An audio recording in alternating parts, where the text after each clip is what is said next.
राज्याच्या विविध जिल्ह्यातल्या ठळक घडामोडींकडे एक नजर. जिल्हा झटपट.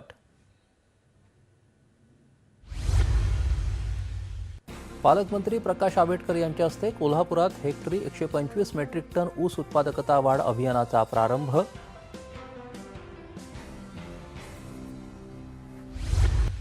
चंद्रपूर शहरात राष्ट्रवादी काँग्रेस शरदचंद्र पवार पक्षाला धक्का. 5 माजी नगरसेवक आणि काही पदाधिकाऱ्यांचा राष्ट्रवादी काँग्रेसमध्ये प्रवेश.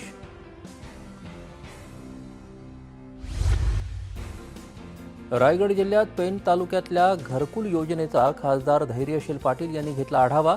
23,476 लाभार्थ्यांचे मनरेगा योजनेतले सुमारे 63 कोटी तातडीनं देण्याची केली मागणी. जालना जिल्ह्याच्या 9,277 शेतकऱ्यांना डीबीटी पोर्टलद्वारे 15,90,99,088 रुपये निधी होणार वितरित. आणि चंद्रपूरच्या ताडोबा अंधारी व्याघ्र प्रकल्पात पर्यटन झालं आणखी महाग. सफारी दरात 1,000 रुपयांची वाढ.